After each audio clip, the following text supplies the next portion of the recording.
So yesterday, NHL legend Claude Lemieux took his own life. And I wanted to take a moment to kind of talk about some of the issues that surround that situation. Now, I'm not talking about his specific circumstances, although obviously I run a hockey channel with my son. So it definitely is something that maybe hit me a little bit more than something else would have. Now, the things I'm going to talk about here today, I'm not insinuating or suggesting that those are the specific things that happened with Claude.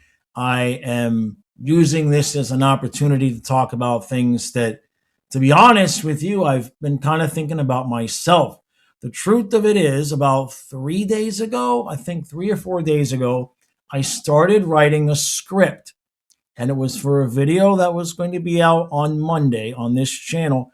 Might still put it out, don't know. But the point to the script was in part my own depression that has come as a result of my last two dogs dying a couple of years ago. And now this is going to be a little bit scatterbrained because there's a lot of different points that I want to make, and I'm not trying to make it about me, but I understood, like, I can see how somebody can get there. You know what I mean? We all have the intrusive thoughts, and the point that I'm going to try to make in this video is, especially men, and I'm not going to discount women, but you'll understand what I mean. Especially men, it is incredibly, almost imperatively important to have other male friends that are around the same age group as you and that have had some of the same experiences. And here's what I mean by that and why. So I'll talk about women really quick here first. A woman generally, obviously, is going to get treated differently than a man. If a woman goes as a young woman, if she goes to her husband and she's struggling with someone, it's the husband's job to try to help her, get through that. She can go to her dad, she can go to her father, she can really go to either parent, right? Women are viewed a little bit differently than men. So it does tend to be a little bit easier for them to get support from people that are close to them in their life. Now, for a man, most of the time, some of the time, I don't know what the percentage is. Much of the time, it's been my experience in my life and through that of my friends that it's definitely different. And here's what I mean. As a man, especially if you're a guy my age. Now, if you're a younger guy who has a dad who's my age, right? My generation might be a little bit more open-minded, sensitive to certain things, where kids that are in their 20s can talk to dads that are in their 50s. But my generation, the guys that are in their 50s or near 60, if our dads are still alive, which mine is, they're not generally someone that you can really go to if you're having emotional issues. My dad is a prime example. I could call my dad and tell him, well, I just got into a car accident and lost all four limbs. And his response was going to be, well, I guess you better figure out a way how to type so you can still, publish your videos on YouTube. Like, you're not going to get, you know what I mean? No matter what you tell a dad of that generation, their basic attitude is going to be suck it up. So a man Lemieux's age, and again, I'm not saying this is what happened, but generally speaking, men my age, Lemieux's age, if our dads are alive, we really can't go to them for the most part and tell them I'm struggling with this, I'm struggling with that, because there's a very, very different generational perspective on things there. So generally, we can't go to our dads. You're not going to go to your son, right? A father generally isn't going to go to his son with issues that he's struggling with, because father has to hold a specific image. You know what I mean? You don't really want your kids to know you're struggling with something, because then they start to get worried. Now, if it gets too bad, is it a last resort to tell somebody if you've got nobody else to tell your kid? Yeah, but it generally should be the last resort. Now, the big one is the wife, right? And this is where it get a little bit controversial. I'm sure that are women that will feel like, hey, I can be supportive. I can be that person. And then there's two reasons why I would recommend talking to the wife before talking to your son, but only as the next to last resort. I'm not saying you want to keep things from your wife. The problem is that as men, we don't actually want to keep things from our wives. But overwhelmingly, one of two things happens when we discuss those things with our wives. They either will lose respect for us, start to treat us differently, start to treat us like a kid, start to treat us like a child. Okay. They're going to maybe view us as weaker, right? Or if they do, sometimes women will initially have a correct response and then later on use that against you, um, in a way that a male friend would just never do, right? As and that's the point I'm trying to get to is that men, you have to have your male friendships with guys that are in your same age group or have at least had the same type of life experiences. Two men that were in the military, they could not know anything about each other. They could be completely different politically. At least it used to be that way. But if you have a common ground where you've both been in the military and you both speak the certain language and have had same experiences, that's an instant bond that circumcedes any other differences that you might have. Now, if you've got a brother, that's generally also another good person as guys that you can turn to. Now, the reason why I'm putting it all this way is because, like I said at the beginning, like people have said with Claude Lemieux, well, you never know what somebody's going through, right? And that can be said, the same can be said of me. Now, in 2024, to make a long story short, my one dog died in March. The last dog died in July. And then my relationship ended 3 weeks later when my ex girlfriend left. So that period of time from March to the end of July, let's just say I did not recover. And in many ways, I still haven't. Now I have a new relationship now. It's very healthy. She came with Leia, who's laying over here on her blanket with me, like Fluffy used to lay right in front here. So there has been some healing, but it's a very, very day by day process. Now, if you would not have known me, if you didn't know the story, if you didn't watch the Hockey Channel, and you weren't privy to the circumstances that I had found myself in, most of the time you would never know, right? You would watch one of my hockey videos and I'm animated, I'm jumping, I'm yelling, I'm happy, blah, blah, blah, blah, blah. And then the camera goes off and that's not real life. You know what I mean? And so while that has gotten better recently, it has definitely gotten better. Um, there were definitely some pretty bad times. And what's interesting is a lot of people will think, well, if the man had everything, and I'm not talking about Lemieux again, but they will say, well, what's the problem? He's got his house, he's had his family, he's been successful. Sometimes the worst thing in the world can be for a man is to be successful to the point where they have accomplished all of their goals. That's what happened to me. My goal from way back years ago was to make sure that I had my nice house right close to the river where I could work from home and have my dogs and be home with them the entire time until it was time for them to go. I sacrificed a lot. I sacrificed a lot to be able to maintain that, and I succeeded. And then when Fluffy died, it was like, well, now what? Now I still don't know now what. His birthday, which is why the video was going to come out on Monday. His birthday is Monday. He would have been 13. So this July it'll be 2 years.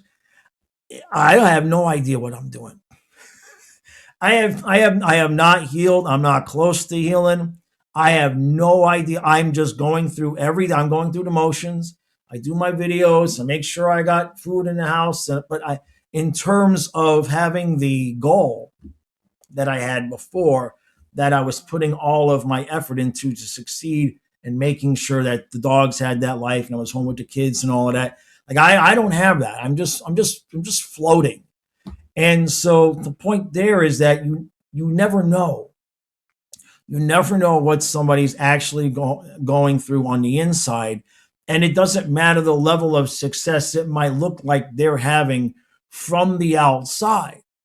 And so back to having the male friends that are of your age. Where this also is an issue is a lot of the criticism that channels like mine. I mean, I don't really consider myself part of the manosphere technically because I'm not a big channel anyway, but exclusively male is going to get lumped in with those channels, right? So the criticism, it seems to be hyper criticism now for any male spaces whatsoever. The encroachment and the infringement upon male spaces has just is the pressure. The pressure is just getting to a lot of guys. You add to that financial pressures that people have, and the different dynamics of relationships. The relationships that our fathers have with our mothers is wildly different than the relationships our sons are now having with their wives. It's a completely different world, and especially men in my age group are we're kind of in the middle between, we don't want to be like the older generation, but maybe we see the flaws with the newer generation. And a lot of guys in my space, maybe we don't have the financial wherewithal to deal with and solve with problems the way our parents might have been able to earlier on, before the economy just became basically dog shit like it is now. So the point is, a couple of points here. Number one, guys, you would be surprised. You would be surprised how many men you would never think that they would have had those thoughts. You'd be surprised how easy it is to just to even say something, if you have nobody, to just say something in a YouTube comment section of a men's channel video like mine, and you'd be surprised the level of support that you can get from other guys that are just gonna be like, "Yeah, me too, me too." There's a lot of that behavior that goes on in these channels where the creator will make a video complaining about what a woman does, what she's doing. She's doing this, that, right? And then in the comments, they'll be like, "Yep." The men will just, "Yep, that happened to me. That happened to me. It happened to me. It happened to me." Well, the same can be said in the positive way of men just being able to, say, "Hey, look, this is what I'm going through, and this is why." You would really be surprised how many guys were like, "Yeah, man, last year I had a thing. You see what I'm saying? It's a lot more prevalent than you think it is, because generally speaking, men are going to try to handle that on themselves because of the things I've mentioned before, where it really, really does get difficult to talk to certain people. Now, I brought this up before on this channel. Well, on one hand, I don't necessarily I'm not saying hold things from your wife. I'm not saying that. You need to be able to talk to her. On the flip side, you have to have another man that you can talk to if it's a situation where you really feel like you don't think your wife is going to understand. And because a lot of times women will say, "No, I will understand. I will understand." And they want to, and their heart is in the right place, but they're just not equipped. They're not wired the same way a man is going to be wired. So the way that something affects me, my brother Gene is going to know. I don't even have, brother, you don't even have to say anything. I know exactly what you're talking about. If you try to tell your wife that situation, "Well, I don't understand. Explain it to me." And that having to explain adds a layer of frustration that keeps men from having to talk about it, or from talking about it, especially with women. We know your heart is in the right place, right? But at the same time, we don't have the emotional energy to explain it because we just need somebody to understand it. And most women are not wired, they're not wired like men, right? Our brains work completely different. So you have to have another male to talk to about these things. And, the last thing I'll say is, obviously taking care of yourself in that manner, it's never the answer, right? But that's easy for us to say. That is easy for those of us who are still here. It's easy for us to say that, because if a man gets to that point, there's probably a tremendous number of reasons that he feels nobody else is going to understand. He doesn't have the energy to explain it.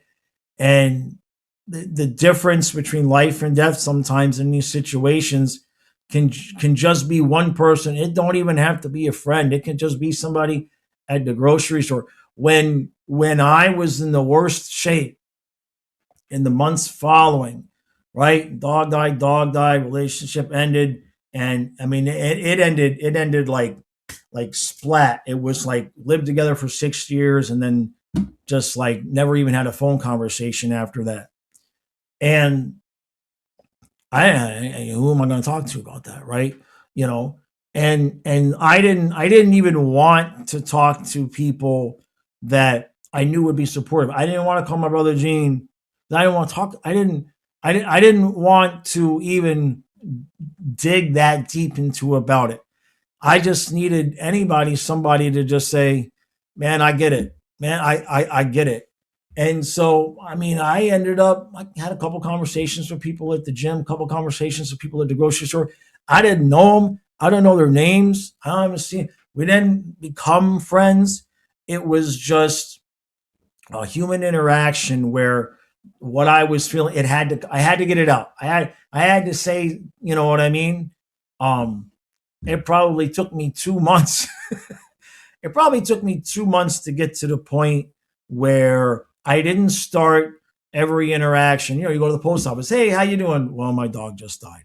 Like it took me about 2 months to get to the point where I wasn't just constantly telling people, well, this is what happened. This is what it took a while. And, a lot of times men will get criticized for that. If you're not in a good relationship, like if you're in a situation where your woman, your wife is going to be critical to you about that, you definitely have to watch that. And what that all leads to is the pretending, right? It all leads to the pretending. It all leads to, you pretending to be okay in front of other people, which just makes it a lot worse and a lot darker when you're by yourself. So when I saw this story yesterday, it hit me because the script that I was writing was was going to be about, getting out of that depression. And I still might make that video, but it may be too soon after this one. But the idea was to just kind of show how I had gotten out of that while still being in it and trying to make some commitments to keep myself out of it. And that's the biggest point that I can take from all of this. And it's something I've been learning myself here this whole last 2 years. It's just, yeah, you can have all the success in the world. You can be the best at what you've done and have had all the success. But men especially, like I was talking with Donna the other day, and she was like, well, why don't you just relax and enjoy what you've created? And she's not wrong, right? She's not wrong. I still have the house. I still have self-employed, still work from home. Got a new dog. Like, she's not wrong. But the part that I don't think anybody can understand other than a man is, while I do have these things, the thing that I'm missing is that laser focus, that goal. What's my purpose? What's my purpose? Yeah, I know I got to stick around because I got kids and I have responsibility. Yeah, but what's my purpose? Right? What's the purpose for me? Not what I'm responsible for for other people or how they would feel. What's my purpose? And that's kind of been the thing I've been struggling with. And I still don't have it. Like, because as a man, you know when it hits you. You don't have to think about it. When it hits you, you know, and you're off. So there's no figuring it out, right? I'm just kind of sitting around every day, doing my responsibilities, doing my job. But I'm just waiting. I'm just like, hello, right? It's like I'm good now, but I don't think that purpose will come until I'm actually really good. And saw this story with Lemieux yesterday, and it just kind of hit home. It just kind of brought everything home with everything I had been thinking about. So hope I'm not meaning any disrespect to the women. I know that there are good women out there that feel like your men can talk to you. One thing I can say to women, if you feel that way, if you feel like, yeah, I'm a good woman, my man can talk to me, don't, how can I put this? Don't tell him he doesn't need another male friend because he has you, because that's not true. That is absolutely not true. Don't tell him, hey, you don't have to talk to Brother Gene or this because you could talk to me. Yes, he can talk to you, but don't try to replace don't try to replace the male friendship, because men and women are different. It's just the man needs another man to be able to talk to, so that it's just an instantaneous recognition of what you're going through, and that make things a lot easier on everybody.